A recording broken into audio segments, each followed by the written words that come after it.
Hello everybody, did you miss us? I'm Kami, your host for this week, and welcome finally back to another episode of Backcap.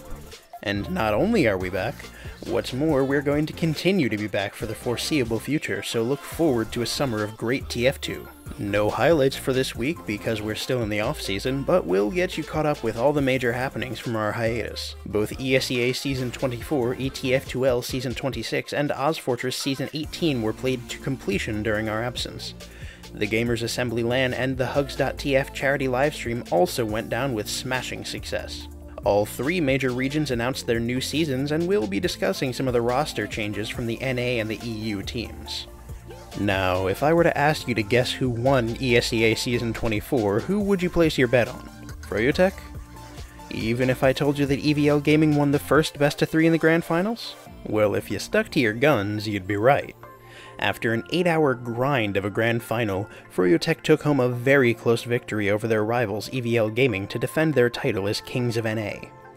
Because Froyotech came into the Grand Finals from the winners bracket, they only had to win one best-of-3, while EVL had to win two, hence Froyotech winning despite the score showing a tie.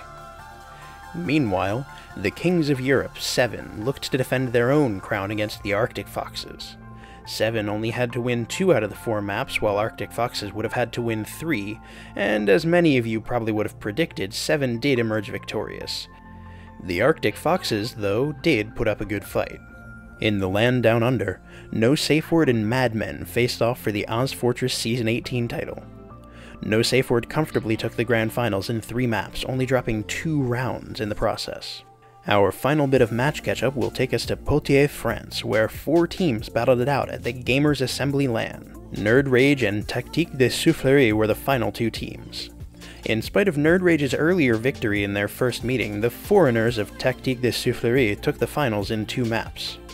Brocan Goffi de Limoges rounded out the podium in 3rd, and additionally I sincerely apologize for my French pronunciation. Hugs.tf held their 4th annual charity livestream on May 6th and 7th in support of the non-profit organization Special Effect. The charity provides video game access to disabled individuals who would not be able to play without significant assistance. With the community's help, this year's event raised over £18,000. Shortly after the conclusion of ESEA, TF2L, and OzFortress's previous seasons, all 3 regions announced their new seasons for the summer. ESEA Season 25 signups are open until June 2nd, and the season will begin on the 4th.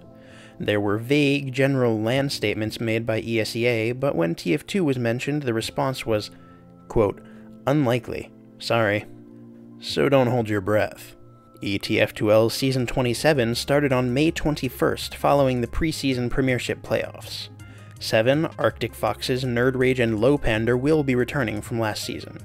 They've been joined by Unexpected, LEGO, Bazooka Sports, and the Absolute Nuts who qualified through the preseason playoffs. This season there will also be a new Fresh division, which will limit players based on experience to provide a place for newcomers to experience the action of competitive TF2 with other players of their own experience level. 1 player per team can be a buddy with more experience, but that player must play medic for the team. OzFortress Season 19 also started on the 21st and will run through the summer. OzFortress, ETF2L, and ESEA will all be playing on the newly updated global whitelist. Wait. New whitelist again? Well, not new, just modified. Another meeting was held between the admins of OzFortress, ETF2L, ESEA, and UGC to discuss the global whitelist and potential changes. The meeting was held privately, but did factor in the opinions of the community. You can read the admin's thoughts on why certain weapons were banned on the TF.tv thread posted by Abla, but for those of you who only care about the results, there were only 2 weapons changed.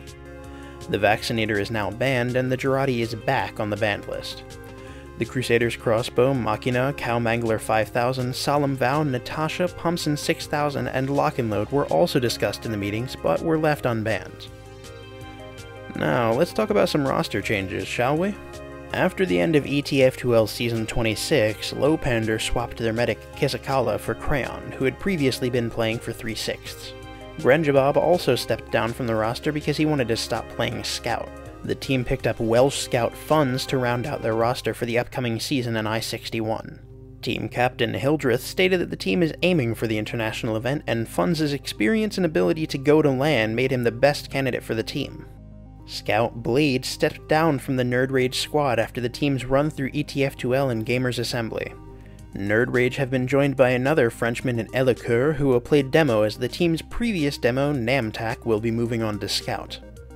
Speaking of Scouts, Starkey is back on 7, along with a fellow named Cadis, who you may have heard of. The team announced on Twitter that their new starting lineup will be Starkey and Thalash on Scout, Captain on Pocket, Drac on Roamer, Cadis Demo, and Raymond on Medic.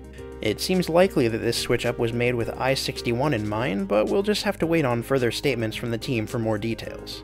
Jumping back across the pond, 7's rivals, Froyotech, have undergone a few roster changes of their own. Free State announced his retirement from the game after the team's victory in Season 24. He stated that changes in his life meant that he could no longer commit as much time to the game as would be required to play at a high level.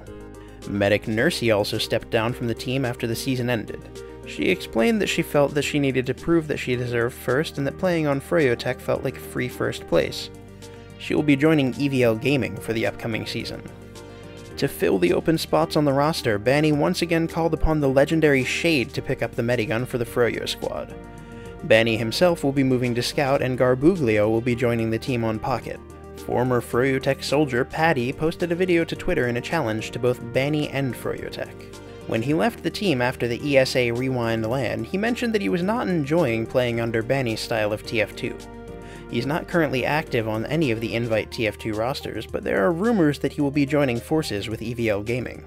This was a news-heavy episode, but once the seasons are all underway, we'll be coming at you with the best highlights every week, along with the news and match results you've come to expect from us here at Backcap. Thank you for sticking with us through the hiatus and for continually supporting our videos. We'll see you next week, same time, same place, with all the TF2 you can shake a stick at.